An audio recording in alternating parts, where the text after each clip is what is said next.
Hi, welcome to the Java programming tutorial. What we're looking at is servers and sockets in Java programming. So we created a server and we created a socket, which is a client, and both the client connected to the server and the server sent a message back to the client. And then we put a while loop inside the server, so that it would always, once it completed its code, it would loop back to the beginning and continuously just keep looping all the time, so it would be opened 24/7.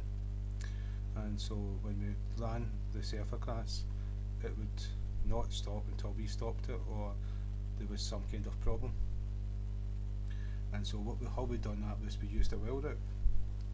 And what I done is I created, because what we're going to do is we're going to use a thread so that more than one can connect at a time.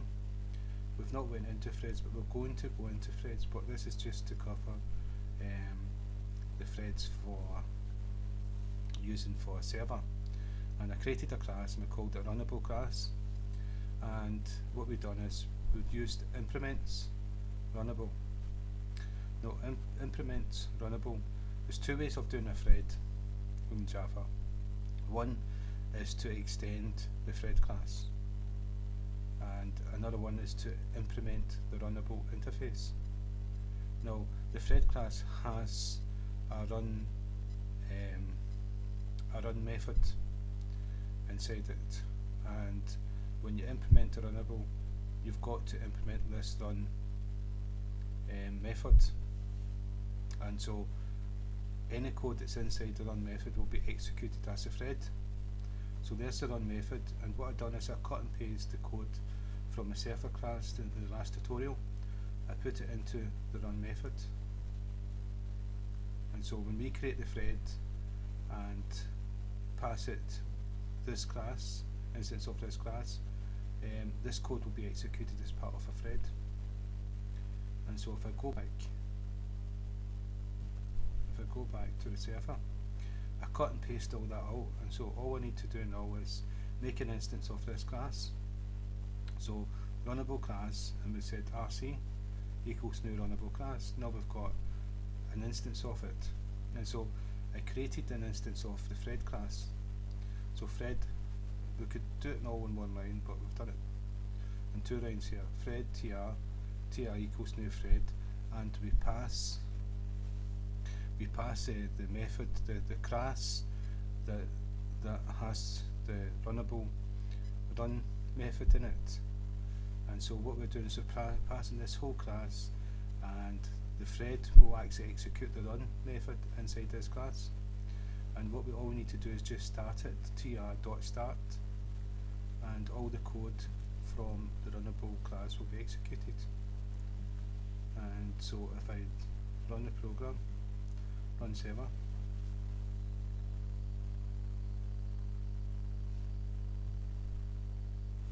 and then run the socket,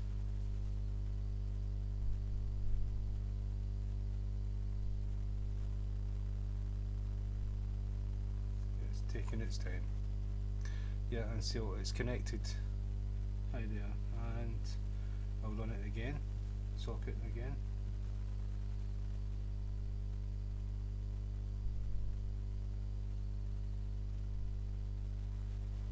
And you can see it's made the connection again. Okay, and what I'm going to show you the socket. I've actually got two servers on it, so instead of starting it once, I've started it twice. So if I start the socket once, well, that's me doing it twice again.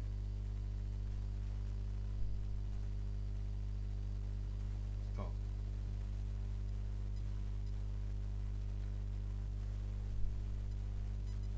Right, start again on the server. So that's the server running, and now we're going to run the socket.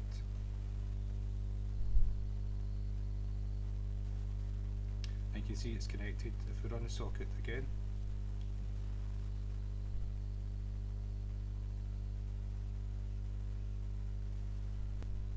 so that's it connected, and that's actually the socket we see from server, hi there, and the number.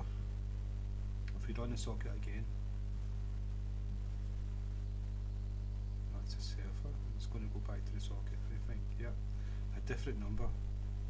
So it's the exact same, but what we're doing is we're running the server inside a thread, and so we can have many different threads running at the same time. And to show you what's happening here, what if a code that we put inside the run method is going to be executed? So we'll go back to the Runnable class, and if I comment out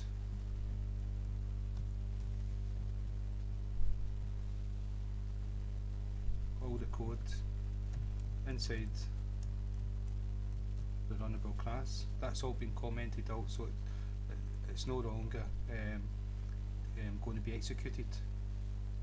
And this here, I think I need another one down here. Yeah, right. So all the code's been commented out. And if I just do a system dot out dot print ln and just do Charles testing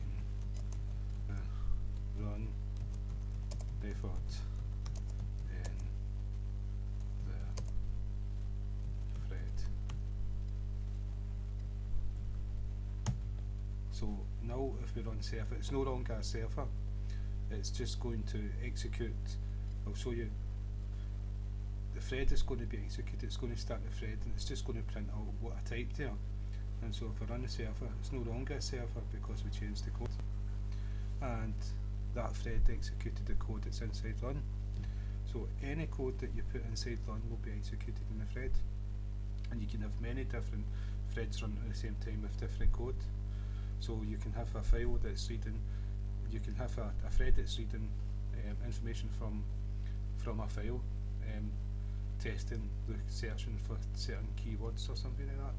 Then you can have another thread that's writing data to a different file.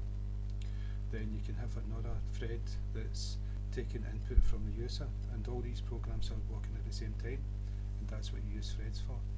But this is threads for like a server that we're doing, and so I just wanted to show you that. If this seems to have crashed a little bit, I just wanted to show you the thread for a server, and so you would do that if a program connected to a server and you wanted another program to connect at the same time, then you would use threads for that. This is us just touching threads basically, just touching it slightly. So we're going to go deeper into threads because you can give them priority and different things like that. So one thread can have a better priority than another thread, and so there's all different things that you can do. And so again, thank you for your time, and I hope that's helped. And so you can see that I cut the code out and pasted it in the run method, and it's this here, Runnable, and implements the run method from Runnable, and so that's what you've got to remember. So again, thank you for your time.